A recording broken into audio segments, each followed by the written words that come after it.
Well, we're out here in Wenatchee at the shooting range, and I'm going to shoot the smallest and the largest of the defensive guns I have, the little 32 Seecamp and a nice new Remington 870 sawed-off. They've just made this legal, and I'm very happy.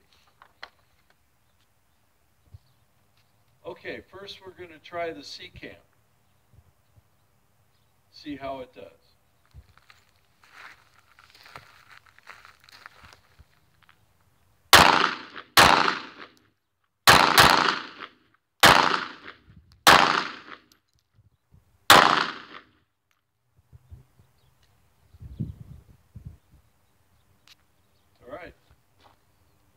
Okay, so you can just see the group of the little Seecamp, and that's not too bad, not really trying to hit anything, just kind of a casual point.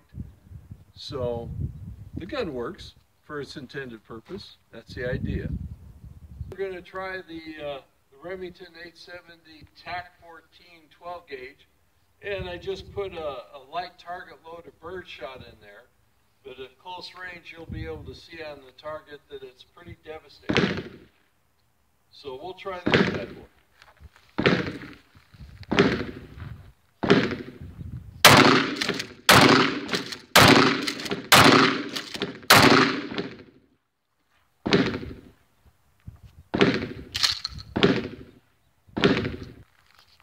So as you can see, just 7.5 birdshot is pretty devastating at close range.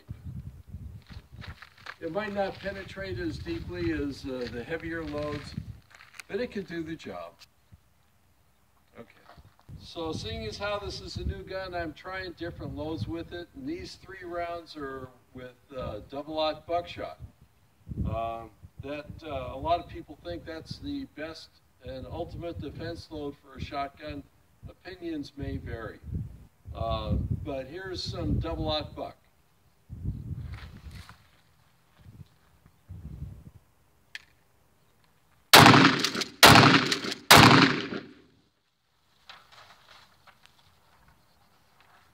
You can see it tears up the target pretty good. The group isn't all that big. You know, so it's a pretty tight bunch of shot at close range. All that other light spattering is all powder, and it's impressive at close range. It's a stopper. It's more than a stopper. So I'm just going to back up, and I'm going to go to a little smaller pellet load.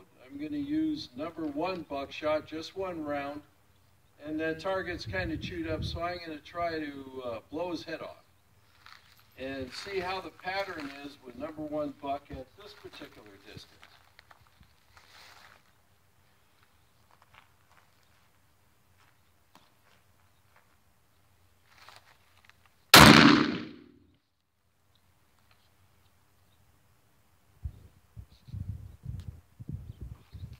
Well, you can see I was a little high, but you can see the pattern with number 1 buck. At that distance, it's still pretty small pattern. Kind of opens up, you know, not very much at all. A couple of pellets here, but a lot of it went over. I was just a little high. But I got him with a couple of pellets. So number 1 buck is you know, could be real viable.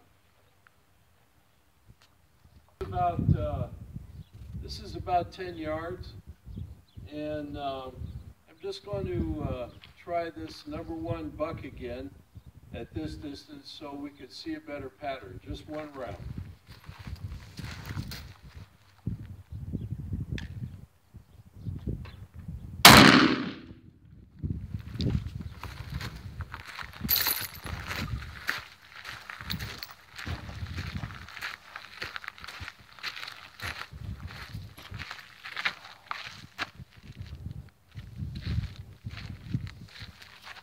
Okay, you can see the shot pattern all around here.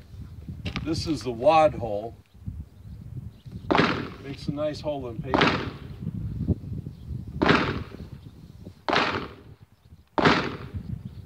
That's pretty effective. Now you can see on the last round, the gun actually jumped out of my hand. And that's part of the issue with this lightweight shotgun, is it's moving. And you really have to hang on to it. You have to hang on to that foregrip, and I was lax and let my grip go on the foregrip. So we'll try that again with a couple of rounds.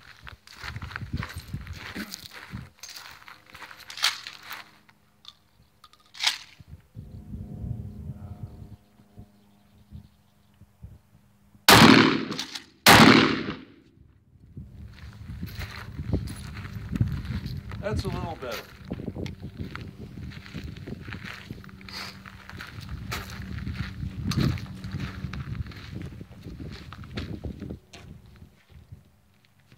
Okay, again, the pattern is pretty tight at about 10 yards. Again, you see the wad holes. This is more pattern. This is a very effective weapon.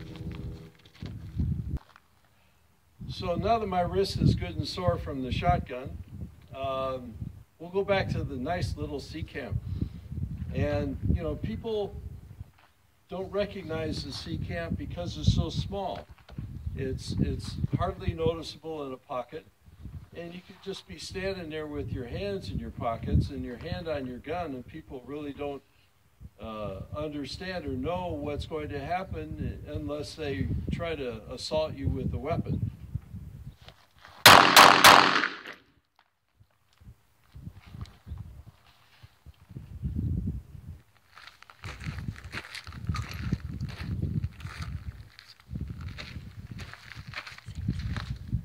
It's not the most effective stopper, but it's a little bit better than a knife.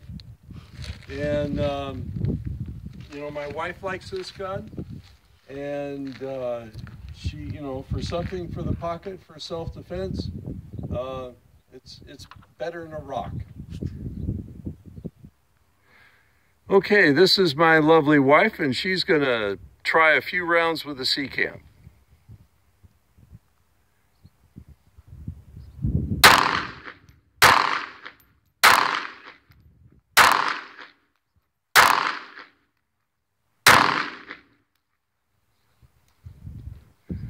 All right, good, good.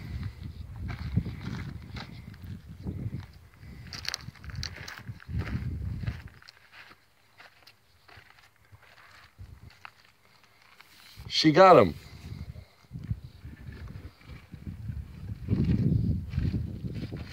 Not bad for Linda, baby. So as you can see, both of those guns are viable for self-defense depending on what your mission is. Your mission, of course, is to stay alive. And while this is minuscule and the bottom end of what you might consider as something you might defend your life with, this, of course, will do the job quite well at close range.